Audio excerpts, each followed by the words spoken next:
थी।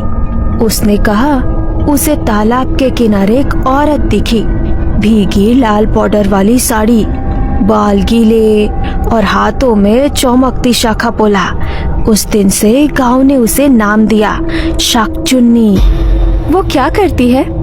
कहते हैं वो सुहागिन औरतों के शरीर में घुसकर उनकी जिंदगी चुरा लेती है। शंखा पोला पहनाकर उन्हें पानी की तरफ खींचती है ताकि वो खुद उनकी जगह जी सके। लाल बॉर्डर वाली साड़ी, पानी और भूत, परफेक्ट कंटेंट है मेरे शो के लिए। इंद्राणी दी ने पहली बार थोड़ा सख्ती से कहा, सुनो, रात में अकेले उस तालाब के पास मत जाना, खासकर अगर तुम कभी शादीशुदा रही हो।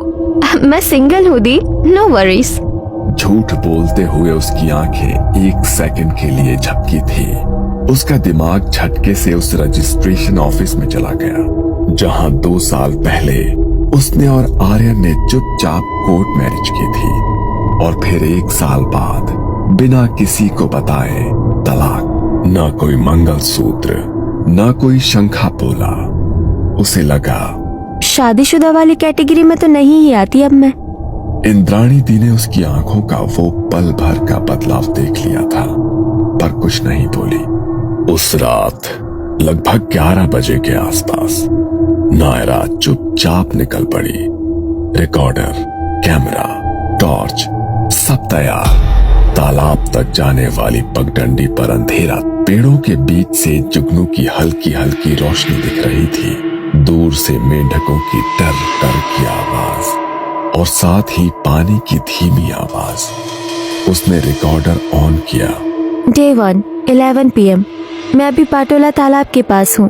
लोकल लोग कहते हैं यहाँ एक शाकचुन्नी रहती है जो लाल बॉर्डर वाली साड़ी पहनकर सुहागिन औरतों को पकड़ती है। वो अपने नरेशन में इतनी डूबी हुई थी कि उसे पता ही नहीं चला कि कब उसकी टॉर्च की रोशनी पानी की सतह पर आ गई। तालाब एकदम शांत था। अचानक पानी की सतह पर कुछ हल्का सा हिला। नायरा ने टॉर्च की रोशनी फोकस की। कुछ सेकंड के लिए उसे साफ लगा कि पानी के ऊपर लाल किनारे का कोई कपड़ा तैर रहा है। उसने टॉर्च और पास लाई। कपड़ा गायब। मे बी मेरी आंखें मुझे प्रैंक कर रही है। उसी समय पीछे पत्तों पर किसी के चलने की आवाज आई, धीमी, साड़ी के खिसकने जैसी।